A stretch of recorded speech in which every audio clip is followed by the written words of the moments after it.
রাসূল করিম সাল্লাল্লাহু তাআলা আলাইহি ওয়াসাল্লাম ইরশাদ করেন, আহতাসিবু আলাল্লাহ, আহতাসিবু আলাল্লাহ, আল্লাহ তাআলার কাছে আমি আশা করি মুহররমের 10 তারিখ রোজার দ্বারা আল্লাহ তাআলা ইউকাফিরু সানাতান ওয়াহিদাতান, এক বছরের গুনাহ মাফ করে দিবে। মুহররমের 10 তারিখ রোজার দ্বারা এক বছরের গুনাহ কি করে দিবে? আপনি যদি মুহররমের 1 তারিখের চাঁদ না দেখেন, চাঁদ না চিনেন, চাঁদ না বুঝেন, এই মাস যদি আপনি নাই বুঝেন, তো আপনি মুহররমের 10 তারিখের রোজা রাখবেন কিভাবে? কি ভাই, যে আজকে এই কথাগুলো না হইতো তো এই বছরের শেষ দিন এটা আপনার মনে থাকতো না, ঠিক না? এই জন্যে মনে করিয়ে দেওয়া, বছরের শেষ আর 2টো দিন বাকি আছে ইস্তেগফারের সাথে থাকা, আর জিলহজ্জা শেষ দিনগুলোতে ইস্তেগফারের সাথে কাটানো, মুহররমের প্রথম দিনগুলোতে ইস্তেগফার বেশি বেশি করা, তাসবিহাত বেশি বেশি পড়া। মুহররমের 10 তারিখ এটা অনেক অনেক অনেক ইতিহাস এখানে সুপ্ত আছে। বিশেষ করে মুহররমের 10 তারিখেই কিয়ামত সংগঠিত হবে। কি সংগঠিত হবে বলেন? হযরত আদম আর হাওয়া আলাইহিস সালামকে আল্লাহ তাআলা একত্রিত করেছেন মুহররমের 10 তারিখ। হযরত নূহ আলাইহিস সালামের কিস্তি জমিনে ঠেকছে মুহররমের 10 তারিখ। সমস্ত নবীদের ওয়াকিয়াতগুলো মুহররমের 10 তারিখের সাথে সম্পৃক্ত। এই জন্য মুহররমের 10 তারিখে অবশ্যই আমরা রোজা রাখবো ইনশাআল্লাহ। 9, 10 কয় দিন? 2 দিন। 9 তারিখ অথবা 9 তারিখ রোজা রাখলে 10 তারিখ ছুটবে না। 9 তারিখ রোজা রাখলে 10 তারিখ আর ছুটবে না। এই জন্য রাসূল এই কথাও বলেন, আমি 9 তারিখে রাখবো কেন? যেন 10 তারিখ ছুটে না যায়। 9 তারিখে ইহতিমাম করলে আর 10 তারিখ ছুটবে? এই জন্য 9 তারিখ আর 10 তারিখ আমরা ইনশাআল্লাহ রোজা রাখার চেষ্টা করব। আল্লাহ তাআলা আমাদেরকে তৌফিক দান করুন। এই দিনগুলো বেশি বেশি ইস্তেগফার করা, বেশি বেশি তাসবিহাত পড়া। লাতাইফুল মারিফ আল্লামা ইবনে রাজব হাম্বলি রাহমাহুল্লাহ শুধু এই মাসের ফজিলতের উপরে অনেক পৃষ্ঠা লিখছেন, 40-50 পৃষ্ঠা লিখছেন। আমি এগুলো পড়ে আসছিলাম আপনাদেরকে বলার জন্য। তিনি এক হাদিস নকল করেছেন আজীব। বলেন যে অসংখ্য মনীষীদের, বুজুর্গদের কওল নকল করেছেন যে মুহররমের 10 তারিখে সমস্ত জানোয়ারও রোজা রাখে। সমস্ত জানোয়ারও কি রাখে? তিনি এক কথা নকল করেন যে এক বুজুর্গ ছিলেন, উনি প্রতিদিন কি করতেন? ঘরের আশেপাশে পিপিলিকাগুলোকে খাবার দিতেন। পিঁপড়াগুলোকে কি দিতেন? খাবার দিতেন। সৌদি আরবে, মদিনা শরীফে, মক্কা যেমন মানুষ কবুতরকে খাবার দেয়, দেয় না? এবার আমাদের সাথে এক সফর সঙ্গী, উনি বাংলাদেশ থেকে যাওয়ার সময় গম নিয়ে গেছে। কি নিয়ে গেছে? তাই আমি বললাম এটা কি লেগে আনলেন? কবুতরের খাবারের জন্য। তো মক্কায় কিছু দিছে, আরও কিছু মদিনায় নিয়ে গেছে। তো মদিনায় নিয়ে আবার এগুলো ছিটিয়ে দিয়েছে, বলে এগুলো নিয়ে আসছি।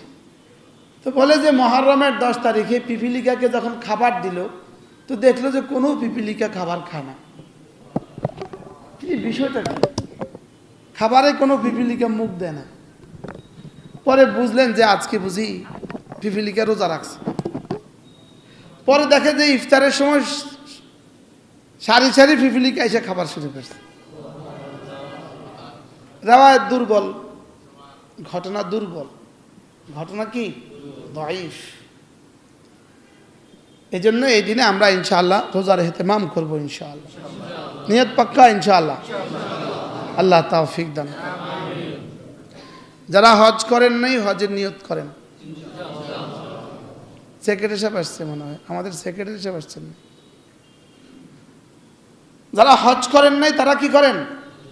হজের নিয়ত করেন। হজ মূলত এই ইবাদত বার্ধক্যের সাথে সম্পর্কিত নয়। হজ ইবাদতটা বুড়োদের উপরে ফরজ, বিষয়টা এমন নয়। বলেন কি বলছি? বলেন কি বলছি? হজ আর 60-এর আগে হজ করা যাবে না এরকম কোনো সিদ্ধান্ত নাই। হজ মূলত মালের সাথে সম্পর্কিত ইবাদত। এবং আল্লাহ তাআলার মহাব্বতের সাথে সম্পর্কিত ইবাদত। আর আমার মনে হয় কোনো দুশ্মন, কোনো হুকুমত এই সিদ্ধান্ত নিছে কিনা যে কোনো বুড়ো যদি আর হজে আসে তাকে আর ফেরত দিবে না। বুঝেন না? বুড়ো হজে গেলে আর তাকে বাংলাদেশে আর দেশে বিদেশে তার নিজ দেশে আর ফেরত দিবে না, এই সিদ্ধান্ত নিছে কিনা। এজন্য অধিকাংশ বুড়ো এবার হজে রয়ে গেছে, চোখের সামনে পড়ে গেছে, চোখের সামনে পড়ে গেছে, দেখতে দেখতে মরে গেছে। অসংখ্য মানুষ ইন্তেকাল হয়ে গেছে। আল্লাহ তাদেরকে শাহাদাতের মওত নসিব করেন। এজন্য প্রত্যেকেই নওজওয়ানরা নিয়ত করেন, হজের নিয়ত করেন ইনশাআল্লাহ। 40-এর আগে হজ করবেন, নিয়ত করেন। 40-এর যারা আগে চাকরির পরে কিছু টাকা একসাথে পেতেন, এরপরে হজের নিয়ত করবেন, যারা এই আশায় বসে আছেন, জানা নাই পেনশনের সিদ্ধান্ত কি হয়, কি পেনশনের সিদ্ধান্ত কি হয়। এই জন্য তারা আর হজের রিটায়ারমেন্টের পরে আর হজের চিন্তা না করে নগদ নগদ হজের চিন্তা করে ফেলেন। যারা অপেক্ষায় আছেন রিটায়ারমেন্টের পরে কি যাবেন, তো আপনাদের ওই টাকাও আর আপনাদেরকে ফেরত দেওয়ার চিন্তা নাই। এটার মধ্যে কিছুটা কি হবে, কিছুটা নিয়ম অনিয়ম হবে, কিছুটা আসতেছে আপনাদের। কারণ টাকাটা তো সব বিদেশে গেছে গাই। ব্যাংকের মতো 100 প্রশাসক রেডি হয়ে গেলে আপনাদের টাকা আর বাংলাদেশে থাকবে না। হ্যাঁ না করলেও হ্যাঁ, আপনার ঠিক না বললেও ঠিক, ঠিক কি ঠিক না বললেও ঠিক, আপনি যদি কেউ ঠিক না বলেন তারপরেও ঠিক। অতএব আপনাদের টাকা বিদেশে চলে যাবে। পৃথিবীর কোনো পুলিশ প্রধান নাই, পৃথিবীর কোনো রাষ্ট্রের পুলিশ প্রধান নাই যিনি ভিন দেশে বাড়ি বানায়। কি হ্যাঁ, আর আমাদের ওনারা ভিন দেশে শত শত বাড়ি বানালেও ওনারা দুর্নীতিবাজ হয় না। দুর্নীতিবাজ হয় এদেশের ইমামরা, খতিবরা, এদেশের মুশতাকুন নবীরা। কি হয়, তিনি বলতেন এভাবে, আমার অবাক লাগে ওরা যখন বড় বড় স্টেজে বসে, বড় বড় চেয়ারে বসে ওয়াজ করে, ওদের পেছনে আরেকজন পাখা করে, এগুলো দেখে আমার অবাক লাগে। আমি তখন বলছিলাম, জি সাহেব, ইনশাআল্লাহ সেদিনও আসবে যে আপনিও পিছে দাঁড়িয়ে দাঁড়িয়ে পাখা করবেন। কি হয়, বাকি ওনারা ভেগে গেছে। আর যাদেরকে দুর্নীতির অপবাদ দেওয়া হয়েছে তারা এদেশে জুমার নামাজ পড়ায় আর এদেশে ঈদের নামাজ পড়ায়। কি বলেন? অর্থাৎ ঈদের নামাজ আর জুমার নামাজ এজন্য বলছি, এরা এদেশের সবার সাথে মিশে আছে, এরা এদেশের জনগণের সাথে কি আছে বলেন, মিশে আছে। আর ওনারা রাতের অন্ধকারে পালিয়ে গেছেন। এজন্য রিটায়ারমেন্টের পরে হজে যাবেন, এই চিন্তা চেতনা বাদ দেন। এই চিন্তা চেতনা কি দেন, বাদ দেন। নিয়ত করেন ইনশাআল্লাহ, হজের নিয়ত করেন পাক্কা, যে যত দ্রুত সম্ভব হজ করে নেবেন ইনশাআল্লাহ। আল্লাহ তাআলা তৌফিক দান করেন। দ্রুত নওজোয়ান অবস্থায় হজ করা উচিত। হ্যাঁ, বুড়ো দ্বিতীয়বার হজ করারও চিন্তা করবেন না, বুড়ো আর কেউ হজ যাওয়ার নিয়ত করবেন না। এটা এত কষ্ট, এত কষ্ট, এখানে বুড়ো আর গেলে ফিরে আসে কিনা সন্দেহ আছে। এজন্য বুড়োরা, বাংলাদেশ থেকে বুড়োরা যা আলহামদুলিল্লাহ ইদানিং কমে গেছে, অল্প কমছে। এজন্য নওজোয়ানরাই হজ করার চেষ্টা করবেন। আল্লাহ তাআলা তৌফিক দান করেন। হজ এমন এক ইবাদত যেটা রব দিয়েছেনই শুধু আপনাকে মাফ করার জন্য, আপনাকে কি করার জন্য, মাফ করার জন্য। এই জন্য সমস্ত ব্যবস্থাপত্র থাকা সত্ত্বেও এখানে কিছুটা কষ্ট হয়, শুধু কিছু কষ্ট হয় না, জীবন মরণের কি। মুজদালিফা, আরাফা থেকে মুজদালিফা থেকে মিনা, মিনা থেকে জামারাত, জামারাত থেকে বাইতুল্লাহ। এই দিনটা 10 তারিখের এই দিনটা অনেক কষ্টের। হাজারো মানুষ এবছর মারা গেছে, অনেক কষ্টের এই দিনটা। বাকি সমস্ত আসবাব, সমস্ত প্রস্তুতি সত্ত্বেও এই দিন এত কষ্ট কেন? যেহেতু এই দিনেই রব আপনাকে মাফ করে দেবে। তো মাফ করে দিতে জামা ভালো করে ধুইতে কি লাগে? বেশি আচার দিতে হয় না? হ্যাঁ, মাছ ধোয়ার আগে মা কি বইলা দেয়? আশ্রয়া আশ্রয়া ধুইস, যেন গন্ধ না থাকে। বলে কি বলে না? তো খলির মধ্যে লবণ দিয়া কি করে? আশ্রয়া আশ্রয়া ধোয়, যেন আর গন্ধ না থাকে। তো আল্লাহ তাআলা যেন মিনা আরাফা মুজদালিফা আসার দেন কেন? যেন আর গুনাহের গন্ধ না থাকে, গুনাহের দাগও না থাকে। গুনাহের কি দাগও না থাকে। এজন্য অনেক বেশি কষ্টের ইবাদত। এজন্য বুড়োরা হজ করাবেন আর নওজওয়ানরা নিজেরা হজ করবেন। আল্লাহ তাআলা আমাদেরকে তৌফিক দান করেন।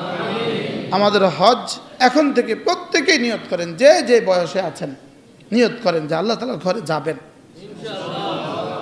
আমাদের মাওলানা আনিস বড় সুন্দর বলেন, যে দু চোখ আল্লাহ তাআলার ঘরের কালো গিলাফ দেখে নাই, সে আর দেখলো কি? মাওলানা বলেন যে সে আর দেখলো কি? সে জীবনে কিছুই দেখে নাই। সে জীবনে আসলে কিছুই দেখে নাই, যে আল্লাহ তাআলার ঘরের কালো গিলাফ দেখে নাই। আল্লাহ তাআলার ঘরের কালো গিলাফ দেখার অর্থই হলো হজ। অর্থই হলো কি? অনেকের ওমরা করার প্রবণতা আছে, হজ বাদ দিয়ে ওমরা করে। হজের আগে কেউ ওমরা করবেনই না, হজের আগে কেউ ওমরা করবেন না। আর যিনি হজ করবেন তিনি পরবর্তীতে কি করবেন? তিনি পরবর্তীতে ওমরা করবেন। অনেকে জিজ্ঞেস করলে হজ করেছেন, তো উনি বলেন না ওমরা করেছি। ওমরা আর হজের মধ্যে পার্থক্য হলো ফজরের সুন্নত আর ফজরের ফরজের মতো পার্থক্য। তো কেউ যদি বলে আমি ফজরের সুন্নত পড়ছি, কি ভাই মানুষ কি বলবে?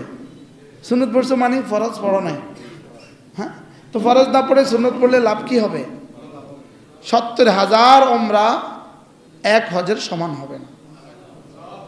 70,000 ওমরা দিয়েও কি হবে না বলেন? এক হজের সমান হবে। এই জন্য হজের নিয়ত না ওমরার নিয়ত? হ্যাঁ, হজ হয়ে গেছে, এবার ওমরা করেন। এবার কি করেন? তো আমাদের আদিব শাহ হুজুর দামাত বারাকাতুম, হযরত মাওলানা আবু তাহের মিসবাহ দামাত বারাকাতুম, তিনি বলেন, হযরতের কথা তো অনেক সুন্দর। হযরত বলেন যে বন্ধু, তোমার বাইতুল্লাহর সফর যেন হয় কোনো আল্লাহওয়ালার সাথে। বলেন, বাইতুল্লাহর সফর যেন কার সাথে হয়? কোনো আল্লাহওয়ালার সাথে হয়। ট্রাভেলস এজেন্সিওয়ালা আপনাকে বাইতুল্লাহ পর্যন্ত পৌঁছিয়ে দিবে, আর কোনো আল্লাহওয়ালার সোহবত আপনাকে বাইতুল্লাহর রব পর্যন্ত পৌঁছিয়ে দিবে। এজেন্সিওয়ালা জমিনের ইন্তজাম করে, মুস্তাফা করে ফেলি।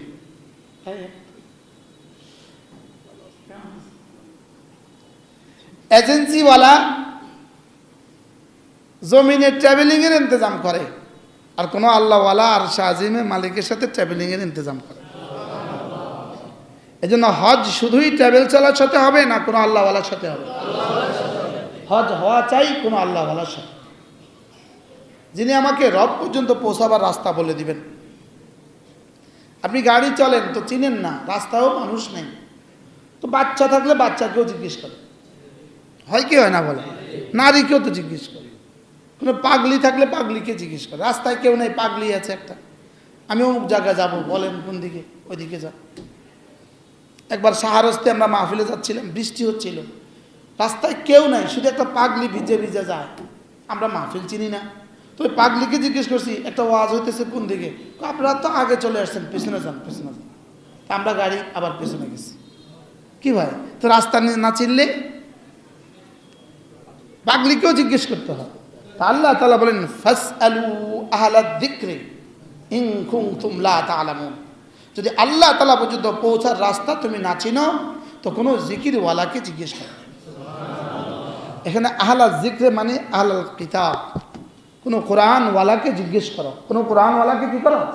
তাহলে সফর দুই সফর, একটা স্থলভাগের সফর, জমিনের সফর, আর একটা ঊর্ধ্বাকাশের সফর। আমাদের সফর কিন্তু দুটাই চলতেছে একাধারে। এই মুহূর্তে আপনি কিন্তু বসে আছেন, আমি কিন্তু বসে আছি, আমি ওয়াজ করছি, আপনি ওয়াজ শুনছেন, লেকিন আমাদের রুহের সফর বসে নাই। রুহ কিন্তু কি নাই বলেন? আপনি ঘুমাচ্ছেন, রুহ কিন্তু বসে নাই। আপনি গাড়িতে, রুহ কিন্তু গাড়িতে না, সে এক নিরবচ্ছিন্ন সফর করছে। আমাদের রুহ কি করছে বলেন? নিরবচ্ছিন্ন সফর করছে। রুহের সফর হলো ঊর্ধ্বাকাশের দিকে। কোন দিকে বলেন? সে যেখান থেকে আসছে সেটার দিকেই তার সফর। পানি আপনি ঢেলে দিলেন, এই পানি কিন্তু বসে নাই, সে কিন্তু চলছে, সে কিন্তু চলছে। সে কোন দিকে যায়? নিচের দিকে যায়। কেন? তার উৎস নিচে। তার উৎস কি? নিচে। আপনি আগুন জ্বালালেন তো ধোঁয়া কিন্তু বসে নাই, এটা কিন্তু উপর দিকে চলে যাচ্ছে, একসময় মিশে যাচ্ছে হাওয়া। আমার চোখের থেকে অদৃশ্য হয়েছে, লেকিন তার সফর কিন্তু বসে নাই, সে কিন্তু চলছে মহাকাশে। বলেন, বুঝেন নাই কথা? ধোঁয়া শেষ হয়ে গেছে, মিশে গেছে? না, মিশে নাই, সে কিন্তু মহাকাশে চলছেই চলছে। সে চলছে তার আসলের পানে, সে চলছে তার নিরবচ্ছিন্ন আসলের দিকে। আপনি পানি ঢেলে দিয়েছেন তো এই পানি কিন্তু চলছে নিচের দিকে। হ্যাঁ, একসময় গিয়ে মিশে গেছে, তার ক্ষমতা দুর্বল হয়ে গেছে। তো ঠিক তেমনি ভাবে শরীরের সফর আর রুহের সফর। বলেন, প্রতিনিয়ত শরীরের সফর কবরের দিকে, আর প্রতিনিয়ত রুহের সফর রব্বে কারীমের দিকে। না হয় গত বছরের তুলনায় এবছর আমি আর একটু দুর্বল হলাম কেন? তো আপনি কি এক বছরের পরে হঠাৎ করে দুর্বল হয়ে গেছেন? না, প্রতি সেকেন্ডেই আপনার শরীর আপনাকে দুর্বল করে দিচ্ছে। আপনি বুঝেন আর না বুঝেন, আপনি বুঝেন আর না বুঝেন, আপনার চোখের গতি, আপনার কান, আপনার জবান প্রতিনিয়তই আপনাকে কবরের দিকে নিয়ে যাচ্ছে। এই জন্য আমাদের হারুন সাহেব হুজুর দামাত বারাকাতুহু, আল্লাহ হুজুর হায়াতের মধ্যে বরকত দান করেন। হুজুর বলেন যে মানুষ যখন বুড়ো হয়, যত বুড়ো হয় আবার ছোট হয়। 6 ফুটের মানুষটা এখন 5 ফুট হয়ে গেছে। বাস্তব না বাস্তব? তাগড়া লম্বা মানুষটা ছোট হয়ে গেছে। বলে সে ছোট হইতেছে কেন? সে আবার কবরের দিকেই ফিরে যাচ্ছে, আবার কবরের দিকে কি? হুজুর বলেন যে বাচ্চা আদর করার সময় মানুষ বাচ্চা কোলে নেয় না? তো বাচ্চা কোলে নিয়ে মানুষ কি বলে? চচ্চু চচ্চু। বাচ্চাকে উপরের দিকে দেয় না নিচের দিকে দেয়? কেউ এভাবে আদর করে, চচ্চু চচ্চু। মাথার নিচের দিকে দিয়ে কেউ আদর করে? কোন দিকে দিয়ে আদর করে? উপরের দিকে দিয়ে আদর করে। এটা হলো কুল্লু মাউলুদিন ইউলাদু আলাল ফিতরা।